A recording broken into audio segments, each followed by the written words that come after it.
Bonjour à tous, j'espère que vous allez bien. Aujourd'hui on se retrouve dans une vidéo pour vous montrer des rangements. Donc dans cette vidéo ça sera des rangements de découpes que je reçois lors d'échanges et de mes die cuts. Alors mes découpes ça va être très rapide, c'est pour ça que j'ai mis les deux ensemble. Dans ces deux petites panières en fait qui se trouvent sur mes étagères les unes derrière les autres. J'ai une petite panière ici où en fait j'y ai mis donc deux échanges que j'avais fait. Les personnes se reconnaîtront. Voilà, et en fait j'ai mis ça ici. Alors au tout début de ma chaîne j'ai fait pas mal d'échanges aussi et au fur et à mesure je ne pouvais pas les garder comme ça. Donc je les ai mis dans une boîte mais je les ai toujours. Et du coup là vu que je reprends petit à petit ma chaîne YouTube... j'ai fait que deux échanges, donc du coup je les garde avec moi à côté. Et puis si je viens à faire d'autres échanges, déjà je les accrocherai quand j'aurai mon vrai coin scrap de fait. Et puis après voilà, je ferai en sorte de les mettre en vue. Si j'en ai trop, j'alternerai, etc. Donc avec ces deux personnes, j'ai fait des échanges de découpes et je me suis dit ces découpes, où est-ce que je vais les mettre? Donc je me suis trouvé toujours ma petite astuce avec les pochettes de chez Action. Donc il y en a 50 de la taille A6.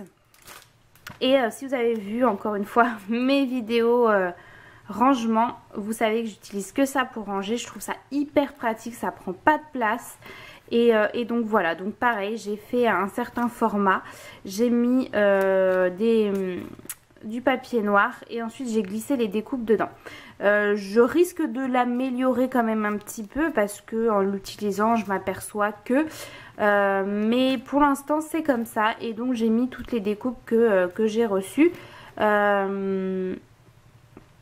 Voilà, les tamponnages je les ai mis ailleurs, donc voilà pour les découpes. Et j'en ai ailleurs d'autres découpes, mais ça elles sont pas encore rangées, donc je vous montrerai plus tard.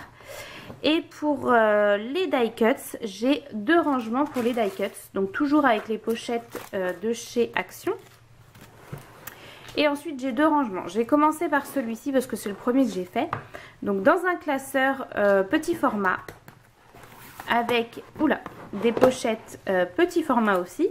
J'ai tout simplement découpé des feuilles blanches que j'ai mis dedans et sur des planches de rhodoïde. Alors je vais vous en sortir une. Hop, voilà. Sur des planches de rhodoïde, j'ai tout simplement mis derrière chaque élément un glue dots qui colle très bien ma foi. Voilà. Et ça me permet de venir le coller ensuite sur ma création et ça me permet cette technique de voir tout ce que j'ai. Alors c'est pas pour autant que je les utilise parce que c'est vrai que les die cuts c'est par période, je trouve, c'est pas quelque chose que j'utilise assez régulièrement, mais de les avoir mis comme ça, voilà, je vous montre vite fait, hein, je vais pas tout vous montrer, mais de les avoir mis comme ça permet de voir ce qu'il y a. Et voilà, parce que je vais vous montrer l'autre rangement. Donc ça, ce classeur, je l'ai acheté à Bureau Vallée et les pochettes qui vont avec aussi. Et l'autre rangement, voilà, c'est toujours mes petites pochettes de chez Action. Et dedans, je mets le sachet de die cuts, pardon. Donc voilà. Alors, j'en ai quand même, hein, mais c'est pas quelque chose que j'utilise souvent. Voilà, donc c'est pour ça que c'est dans une petite panière ici. Ça, c'est les derniers que j'ai eu, c'est pour ça qu'ils sont pas là-dedans. Mais voilà.